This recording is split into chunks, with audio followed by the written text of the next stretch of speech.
Galera, vamos falar dessa hepatite aí que tá assustando o mundo. Mas sábado agora eu tenho um vídeo que eu tô editando para falar sobre a hepatite misteriosa. Vai vir com todo a descrição desse caso, tá? Nós vamos detalhar muito mais profundamente do que eu tô trazendo aqui.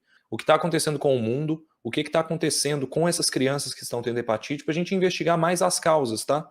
Não temos uma resposta ainda, mas temos algumas pistas. Muito delas saíram aqui no briefing técnico do Reino Unido. Tá? O Reino Unido é um país muito avançado em questão de vigilância epidemiológica, vigilância em saúde, e eles estão sempre publicando as atualizações.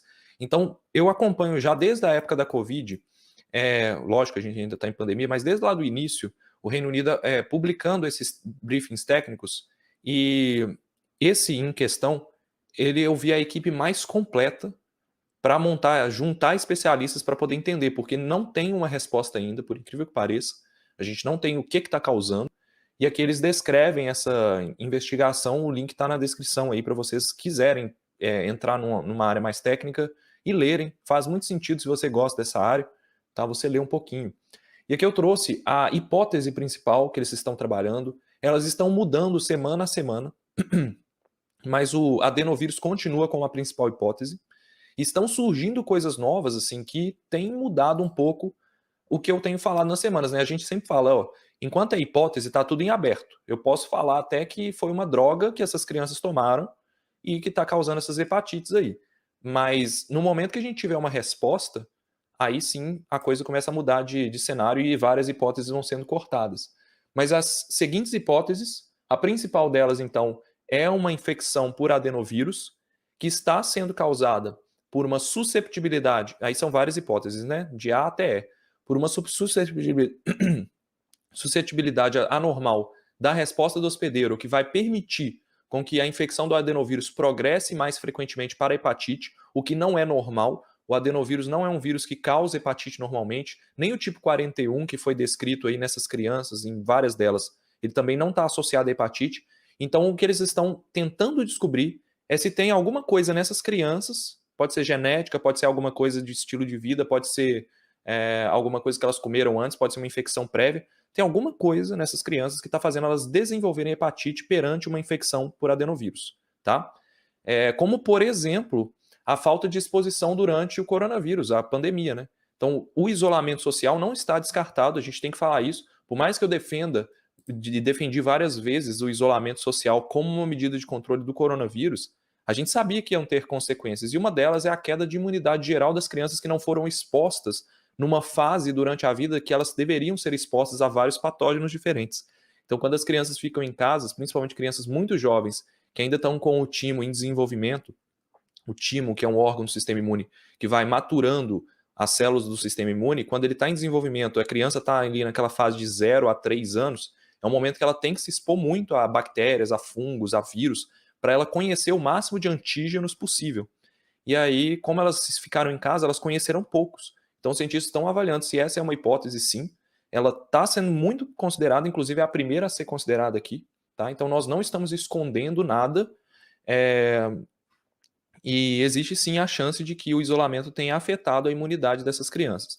Mas aí vem a questão, né? Ou faz o isolamento e as crianças sobrevivem à Covid, mas tem algumas que vão ter consequências, ou não faz o isolamento e a gente teria uma pandemia que mataria muito mais crianças do que essas consequências aí, tá bom? É... O adenovírus está mutado? Jundiaí Ball perguntou. É uma das hipóteses que estão sendo trabalhadas, tá bom? Então, letra B. Uma onda excepcionalmente grande de adenovírus normal, causando um fenômeno muito raro ou pouco reconhecido, uma complicação pouco reconhecida que agora está mais frequente. Então, eles estão também trabalhando com a hipótese de que houve ou está havendo uma onda de adenovírus muito maior do que a média, pode ser por causa da falta de imunidade, pode ser por outros fatores, e que antes essa onda nunca tinha acontecido. E por ela estar muito alta, a gente tem essa, esses eventos raríssimos que acontecem, como por exemplo a hepatite, que antes não eram vistos, agora eles estão começando a acontecer. Então, são casos raros, tá? É muito importante falar isso, que não é toda criança que pega adenovírus que vai ter hepatite, é raríssimo, mas aí já estamos chegando a 348 casos relatados no mundo, fora os que ainda não foram notificados. Então está crescendo o número, parece ser algo infeccioso, tá?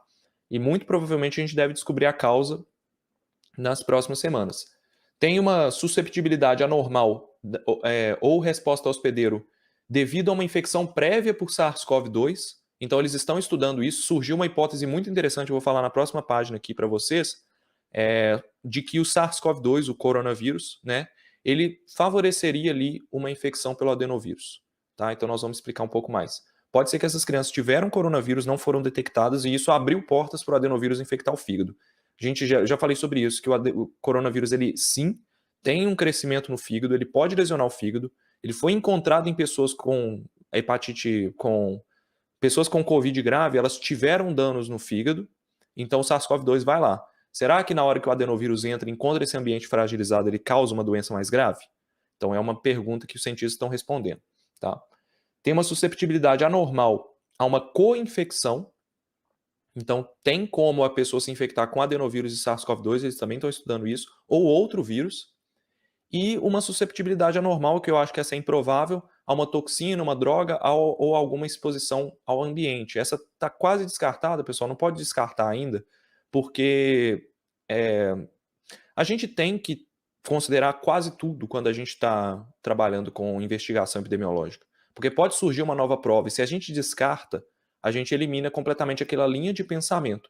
Então, tem uma equipe trabalhando só em toxicologia para ver se essas crianças comeram alguma coisa ou tiveram alguma exposição, sei lá, alguma substância que tenha causado essa hepatite, tá? Então, isso ainda está em aberto. Tem outras hipóteses aqui, como uma nova variante, aí a pergunta do Jundiaí, nova variante de adenovírus, que pode ser pode causar uma hepatite mais grave, tá? Pode ter um cofator também. Uma síndrome pós-Covid, que é o caso lá que foi detectado na Índia, tá? Lá na onda de Delta, teve uma onda, mega onda de Delta, vocês devem lembrar que a gente cobriu aqui no Olá Ciência, e logo depois eles detectaram um surto de hepatite em crianças.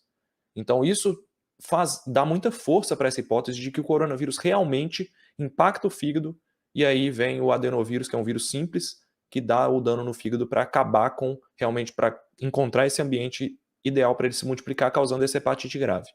Pode ser uma droga, uma toxina ou uma exposição ambiental.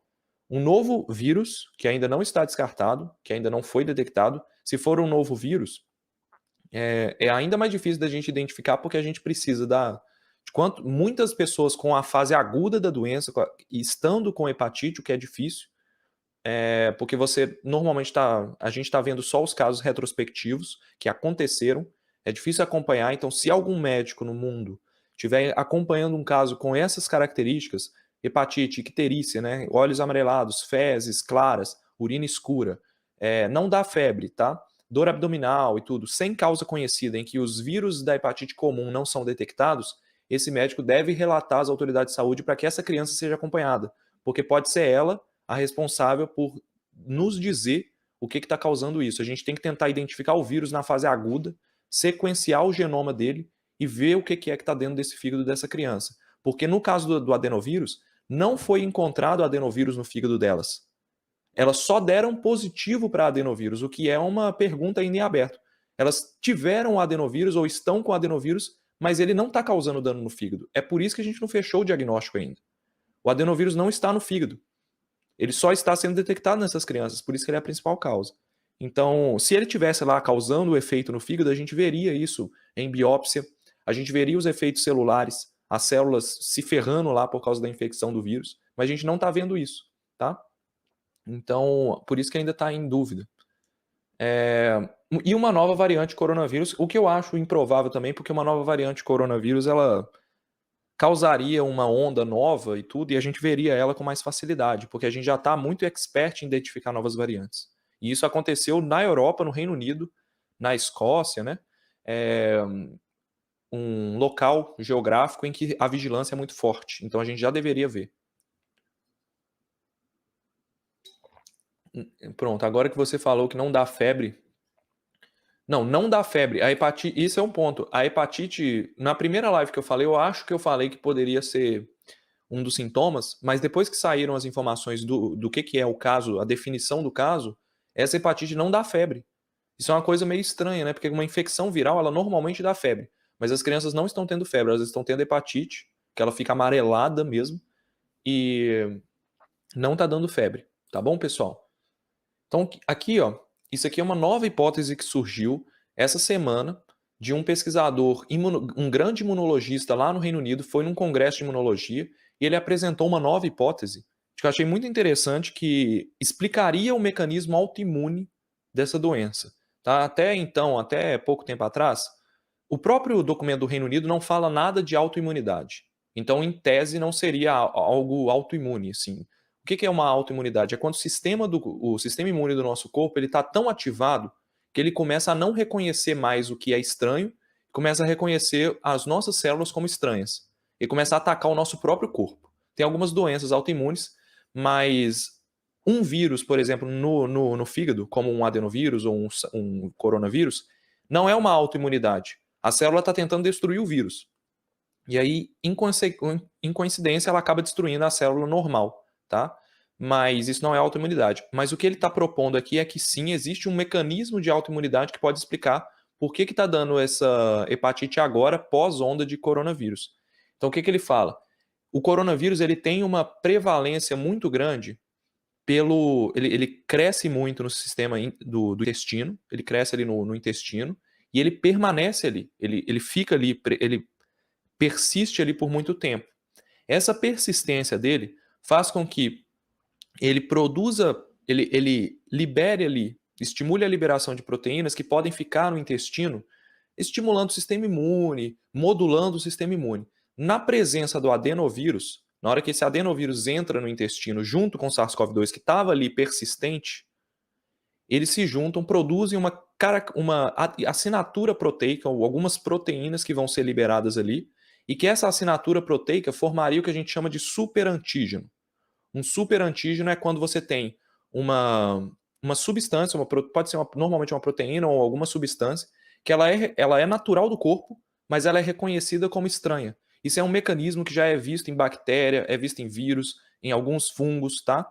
Que é um mecanismo de escape do sistema imune. É como se aquele organismo produzisse uma proteína que fosse tão antigênica, tão capaz de estimular o sistema imune, que ela mesma puxa a resposta do sistema imune para ela, e aí o vírus, o organismo fica ali tranquilão enquanto o sistema imune está atacando aquela proteína.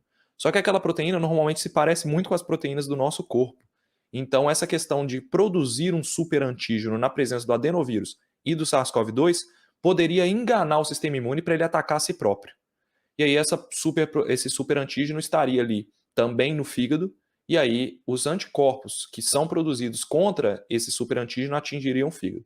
É algo complexo, é algo que ainda tem que ser estudado e é apenas uma hipótese que faz sentido e que por isso deve ser considerada. Mas não significa que é isso que está acontecendo, beleza? Iveson faz uma pergunta interessante. Há evidências quanto à capacidade dos vírus, e em especial a proteína spike, em desencadear processos autoimunes. Sendo assim, a exposição ao coronavírus ou às vacinas justificariam essa condição? A exposição ao coronavírus, sim, tá? Pode ser inclusive a proteína spike do coronavírus que está ativando isso. Só que a exposição às vacinas não, porque as crianças que estão sofrendo isso não foram vacinadas. Os primeiros casos que aconteceram, eles foram em crianças que não foram vacinadas. A grande maioria delas não foi vacinada. Só os poucos casos que aparecem ali em crianças de 6 a 10 anos que já foram vacinadas, que poderiam estar associados à vacina. Só que como a grande maioria não estava vacinada, essa hipótese já foi descartada. Tá? Então a hipótese da vacina estar causando alguma consequência para o fígado já foi descartada. Está longe de ser algo que a gente tem que ficar olhando, porque as crianças não estão vacinadas. Tá? Então, assim, existe sim a possibilidade da proteína spike do coronavírus estar desencadeando isso. É importante falar que vacinas, mesmo aquelas vacinas que têm proteína spike, por exemplo, Pfizer, AstraZeneca, vacina de Janssen, até a própria Coronavac vai ter o vírus inteiro. No caso da Coronavac é diferente, mas no caso dessas vacinas que produzem a spike inteira, elas não estão produzindo a spike inteira, é isso que eu estou falando. Elas produzem um pedacinho da proteína spike, o RBD, o Receptor Binding Domain, que não é a proteína inteira e que já foi testado e aprovado várias vezes porque é seguro, não gera essa reação. O que está gerando isso provavelmente é o coronavírus, tá? O inteiro. A influência do coronavírus inteiro no intestino, no fígado, tá? Nos órgãos ali que estão relacionados ao sistema digestivo. Então, não dá pra gente pensar muito em vacina nesse caso, tá, galera? Pode ser uma sequela da Covid? Pode. Pode ser uma sequela que a gente ainda não identificou, e agora que a gente teve milhões e milhões de casos, essas coisas estão aparecendo. Existem crianças que tiveram assintomática e depois descobriram que tinham sido infectadas e que não foram vacinadas, tá? Então é uma hipótese a ser considerada.